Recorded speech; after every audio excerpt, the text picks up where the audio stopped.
तो 1980 में अगर किसी को 2 बजे नींद नहीं आ रही थी तो वो बैठ के पढ़ रहा था, लेकिन 2023 में अगर किसी को नींद नहीं आ रही तो वो मूवी देख रहा है। समय को रीड करो। जिस आदमी को समय को रीड करना आ जाएगा, यहां डिस्ट्रैक्शन जो था वो माइनस में था, यहां डिस्ट्रैक्शन प्लस में है। तब बहुत कम लोग पढ़ते थे, मिनिमम। आज मैक्सिमम लोग तैयारी करने को आ रहे हैं। भीड़, तब चुनौती कम थी, आज चुनौती ज्यादा है। इसको कहते हैं समय को पहचानना।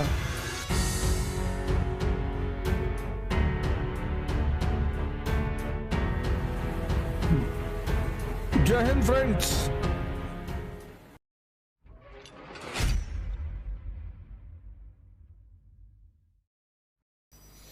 और आज का जो समय है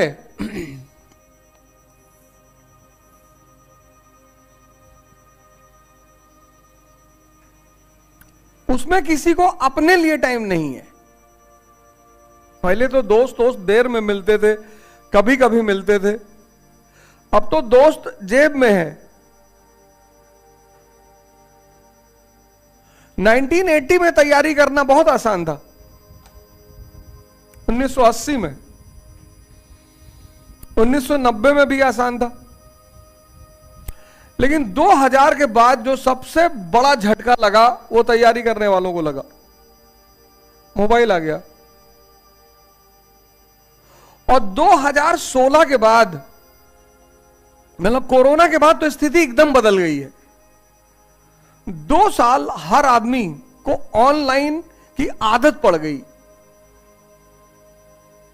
वो जो 2 साल कोरोना का बीता है वो बहुत खतरनाक बीता है। उसने पूरी सामाजिक संरचना को ही बदल दिया।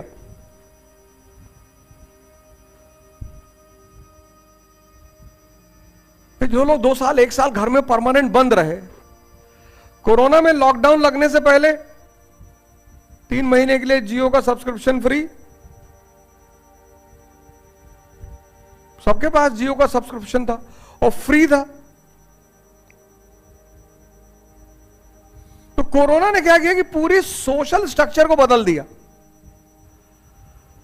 अब अगर आपको रात में 2 बजे नींद नहीं आ रही है, तो 1980 में अगर किसी को 2 बजे नींद नहीं आ रही थी तो वो बैठ के पढ़ रहा था।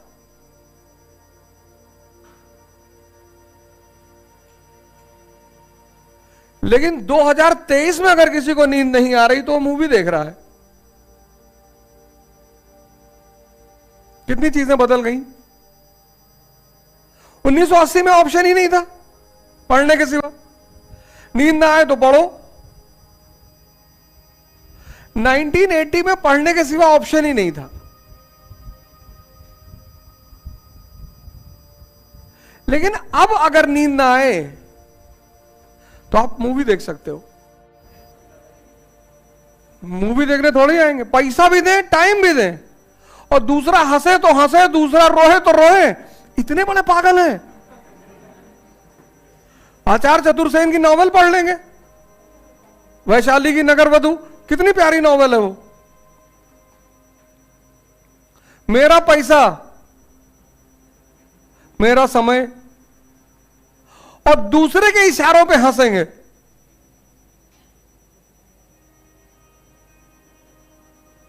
इतनी बड़ी जाहिलियत तो कभी पैदा ही नहीं हुई। कभी चले गए मस्ती में, कोई साथ में है कि चलो मूवी दिखा लाओ, चलो, लेट गए वहां पे, सो रहे आराम से। तुम देख रहे हो, देखो, आराम कर रहे हैं, बाद में जिस्ट में कहानी सुना देना। कभी ट्रैवल कर रहे हैं, 10-12 घंटे की जर्नी है, थोड़ा 2-4 सीन देखते चले गए, अच्छा लग गया। वो भी जिसकी उपयोगिता, जैसे पंचायत सीरीज है, गांव पे बनी है, गांव के उसकी थीम बड़ी प्यारी है। प्रधान को जनगण मन ही नहीं पता है। विनोदवा कह रहा यहीं बैठेंगे आज, कह रहा पानी फेंक, इसका बॉटल, कह रहा ढक्कन नहीं खुला, बोतल ही फेंक दे उठा। कह रहा रहम दे विनोद, तुझसे रिक्वेस्ट कर रहे हैं। कैसा, ऐसे ही रिक्वेस्ट करते हैं आगे पीछे से पकड़ के। सोचो प्रशासन का कितना दबाव होता है। प्रशासन का अगर ये दबाव काम ना करे तो समाज चले ना। कि तुम अपने वॉशरूम किसी करने के लिए बुलाते हो। क्या विनोद तुझको बुला ही देना सुबह। यह है प्रशासन का दबाव। डीएम साहब दौरा कर रही, कह रही है आदमी को पैखाना लग रहा है। कर रही है साहब ये तो भैंस का है। कहती अच्छा डेली देखते हो क्या। सोचो पैखाने पे बहस हो रही है। सरकार इतना प्रेशर बना क्रिएट करती। जो प्रशासन में जो लोग बैठे हैं एमपी एमएलए, वो सचिव सरकार छोटे मोटे अधिकारियों कुछ समझ, तुम ही सचिव हो, तुमको तो वकील होना चाहिए। गांव के लोग कितने इनोसेंट होते हैं, अच्छे। विधायक जी सचिव को गाली दिए, फिर उसको गाली दे दिए जो सचिव जी का हेल्पर है। तब दुबे जी की भावना भड़की।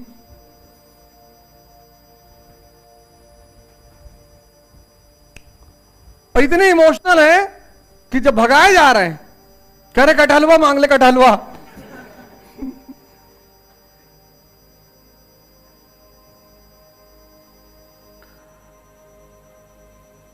ये सब एक ग्रामीण जीवन है, ग्रामीण कार्यशाली। तुम्हें ऐसे लिखने का मैटर मिल जाएगा। ये लोकल गवर्नमेंट होती है ना, विलेज गवर्नमेंट, उससे अच्छा तुम कहां समझोगे। एक तो अर्बन गवर्नमेंट होती है, म्युनिसिपैलिटीज होती है, एक पंचायत लोकल गवर्नमेंट होती है। लोकल गवर्नमेंट पढ़ने का समझने का कितनी बढ़िया सीरीज बना दी।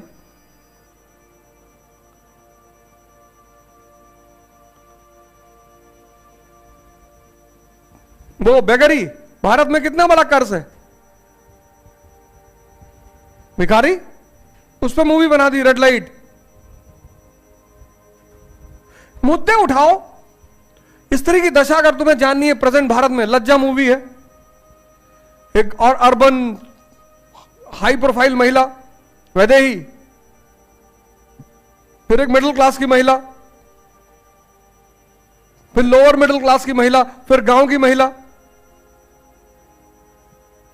चारों का चित्रण है उस मूवी में। मतलब तुम उस मूवी को देख लो, तुम एक शानदार एस्से लिख सकते हो 21वीं शताब्दी में भारत में स्त्री की दशा। कुछ रटने की जरूरत ही नहीं है। 1980 में तो मूवी देखने का एक ही तरीका था, सिनेमा हॉल, और रात में 2 बजे खुलेगा नहीं।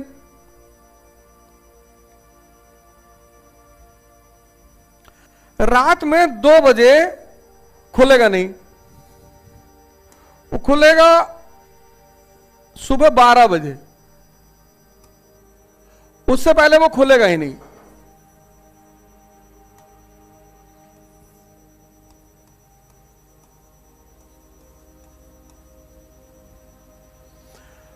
यहां डिस्ट्रैक्शन जो था,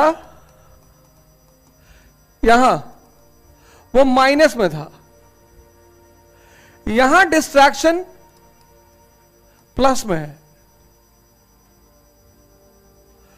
तुमको अपने आप को उलझन से बाहर निकालना है, उस पर्टिकुलर समय चाहे जैसे निकालना ही निकालना। यहां जो डायरेक्शन था वो सीमित था, लिमिटेड डायरेक्शन। घर वालों को पता नहीं था, ज्यादातर घर वाले जैसे हमारे घर वाले, उनको पता ही नहीं था कि भैया आईएएस की तैयारी क्या होती। घर वालों को पता नहीं था। कई कई शहर ऐसे थे जिसमें कोई आईएएस अधिकारी था ही नहीं उस शहर का,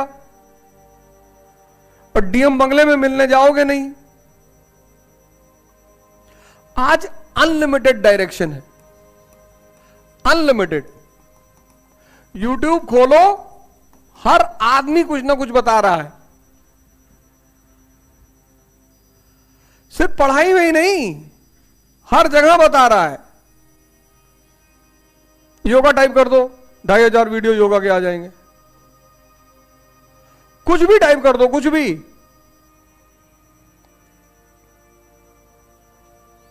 समय देखो,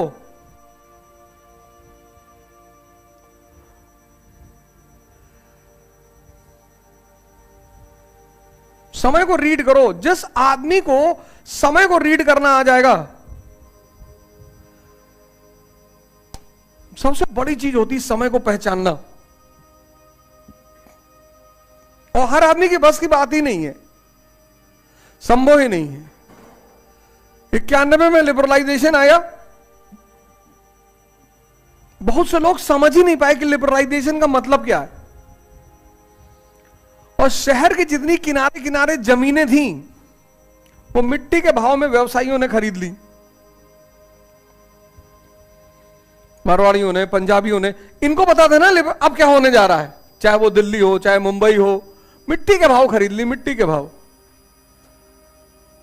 20,000 रुपए बीघा खरीद ली, 1 लाख रुपए दे दिया। 91 में 1 लाख रुपए एक बीघे का, कितनी बड़ी रकम रही होगी उस किसान के लिए। और बोले 20 साल की एफडी कर दो, जमीन गिरवा दो, सब्जी की खेती करो, कोई बात नहीं, पर 20 साल की एफडी कर दो। अब मारवाड़ियों ने, पंजाबियों ने, सिंधियों ने जमीन खरीदी, हम जैसे लोगों को दे दिया कि सब्जी बो, तुम लोग परवल खाते हो जी, बो, फ्री में ले जाओ, चारा पैदा कर लो, कुछ तो होता रहेगा ना जमीन पे। हमको लगा कि यार हम तो सरदार जी की जमीन यूज कर रहे हैं, और सरदार जी चुपचाप सो रहे थे कि जमीन पे काम हो रहा है, जमीन हमारी बची हुई है, क्योंकि इस जमीन से ओझा जी सब्जी पैदा कर रहे हैं, तो यही लड़ेंगे अगर कोई बीच में आएगा तो, क्योंकि मैं इनसे पैसा नहीं ले रहा हूं। और 20 साल की एफडी थी उस 1 बीघे जमीन की फाफा मऊ के पास, 1 लाख में लिया था, और 2000 में उस जमीन, 1 बीघे जमीन को बेचा 50 करोड़ में।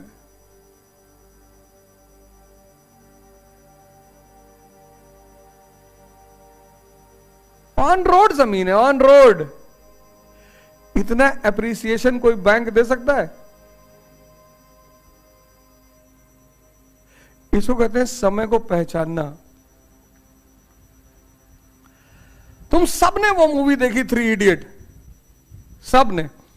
सिर्फ उस मूवी से मैंने एक मॉडल निकाला एजुकेशन का, उसको मैंने नाम दिया रैंचो मॉडल। जैसे वो कहता है ना कि मैं इन्वर्टर बना रहा हूं और इसको नाम दूंगा वायरस इन्वर्टर, ऐसे मैंने उस मूवी से एक मॉडल निकाला, क्योंकि वो पूरी मूवी एजुकेशन पे बेस्ड थी।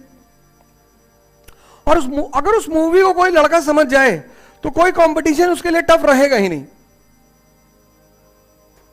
मैं उस पे आ रहा हूं रैंचो मॉडल पर, लेकिन उस पे आने से पहले ये देखो, तुम्हारी कंडीशन और 1980, आज अनलिमिटेड डायरेक्शन है।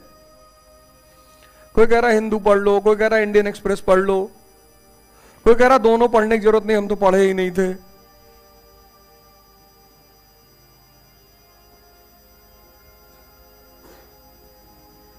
वहां खतरा कम था,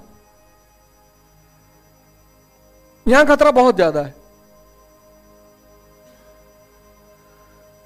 क्योंकि जब तुम सबके रास्ते को फॉलो करना शुरू करोगे तो एक टाइम ऐसा आएगा जब तुम 5 डॉक्टर की दवा खा लोगे तो मरोगे, मरना ही है।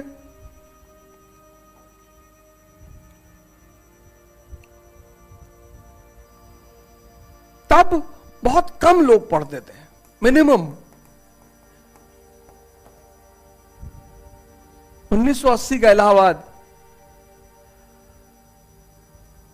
एक आध शहर में बिरले लोग मिलते थे जो इलाहाबाद पढ़ रहे हो। सबसे ज्यादा लोग कहां के थे? प्रतापगढ़, जौनपुर, ये जो नीबरिंग डिस्ट्रिक्ट है इलाहाबाद के, यहां के लोग ज्यादा थे। इसलिए सबसे ज्यादा आईएएस ऑफिसर भी इन्हीं डिस्ट्रिक्टों से है। जौनपुर का तो नंबर 1 चलता था, एजे चलती है इलाहाबाद जौनपुर। उसमें 50 किलो गेहूं लाद लिए, 25 किलो आलू भर दिए ट्रेन में, बैठे हैं उसी पे, यहां पर आके स्टेशन पे उतार लिए।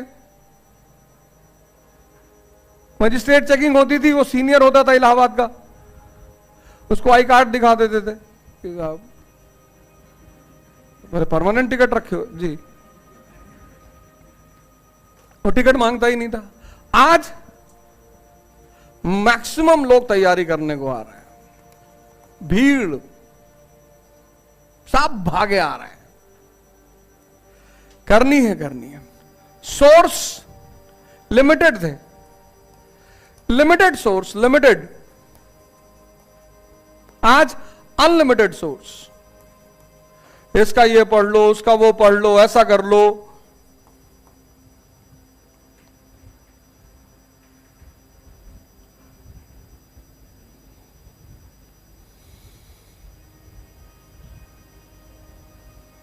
तब चुनौती कम थी, आज चुनौती ज्यादा है।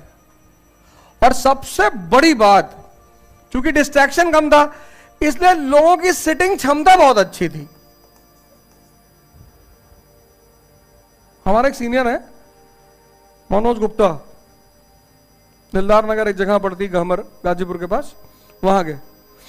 वो पहलवान 9 घंटा 10 घंटा कुर्सी पे बैठे रहते थे, लुंगी बांध के, और सिर्फ बनियान पहनते थे, क्योंकि उमस का इस समय पीरियड चलता है। देखो कितनी उमस है।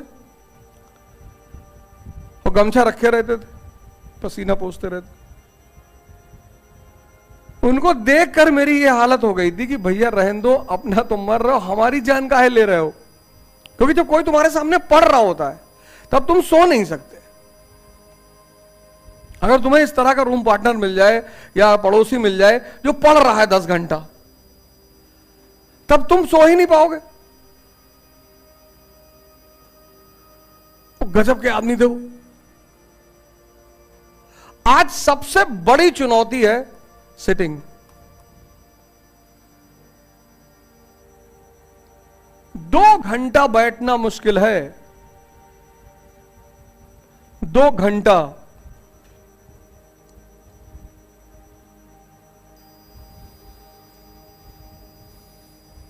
और ये पूरी परीक्षा एक बड़ी सामान्य सी परीक्षा है, बहुत सामान्य।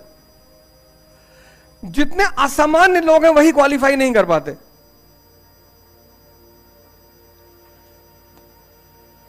असामान्य मतलब जो ऐसी ऐसी चीजों को पढ़ रहे हैं जिनकी कोई जरूरत नहीं, और ऐसी चीजों को निगलेक्ट कर रहे हैं जिनको कभी भी पूछा जा सकता है। एग्जाम्पल, कीव जो शहर है यूक्रेन का, किस नदी के किनारे है?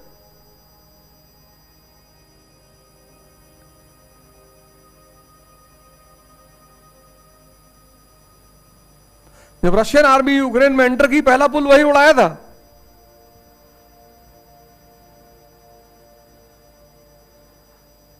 देखो,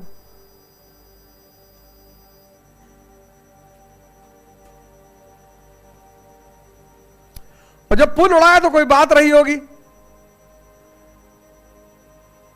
कोई चीज जब उड़ाई जाती है, काटी जाती है, तो उसके पीछे एक रीजन होता है कि इसको उड़ा दो तो ये नहीं होगा। कौन सी नदी थी? देखो कितना सामान्य सा सवाल। 1 साल से रशिया यूक्रेन युद्ध चल रहा है, 1 साल से।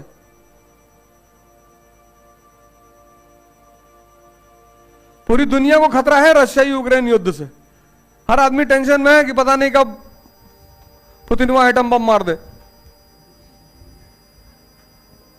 हमारा तो यहां 2-4 मित्र हैं, बहुत परेशान है कि मारे नहीं रहा, बहुत दिन से देख रहे हैं, मजे नहीं आ रहा, बहुत टेंशन में है। पापा परेशान है कि एटम बम नहीं मार रहा है। यहां भी बहुत लोग परेशान हैं। हम इलाहाबाद आए तो हमसे पहले यही पूछे कि कब लगता है मारेगा। तो मारेगा, अभी जल्दी मारेगा। हाँ, मार के खत्म करे, काहे बैठा है।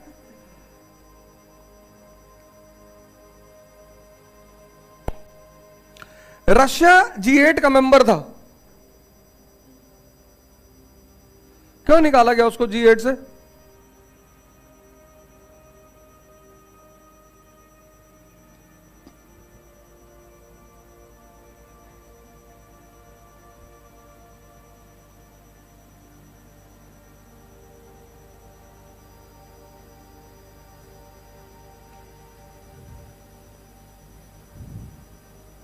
सोचो तुम इलाहाबाद के छात्र हो जिनसे बात करते हुए लोग डरते थे, इस दौर में इलाहाबाद के स्टूडेंट से लोग बात करते हुए डरते थे कि अरे भैया इलाहाबादी है मत छेड़ो। लोग बहस करते हुए डरते थे, बहस।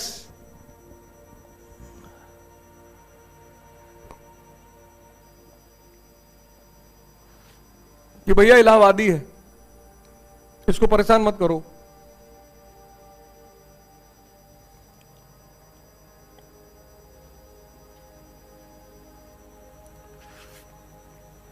क्यों निकाला G8 से?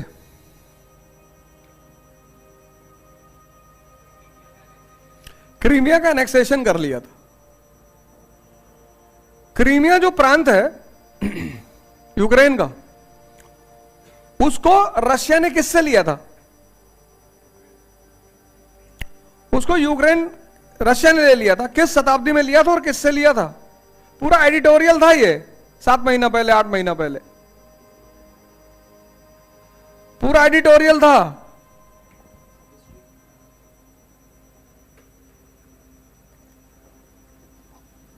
रशिया का कौन सा शासक था जिसके समय में क्रीमिया पर रूस ने कब्जा कर लिया था?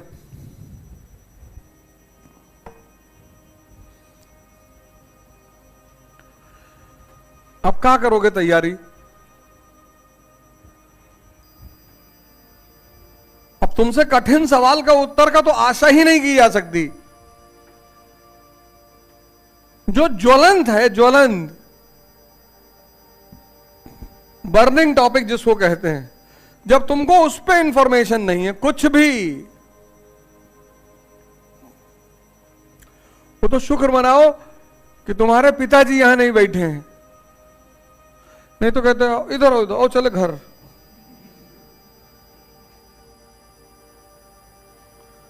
अभी वो बंदा सीधे घर ले आता, अच्छा हाथ पकड़ के ट्रेन में बैठाए रहता, चलो चलो बहुत पढ़ लिए तुम।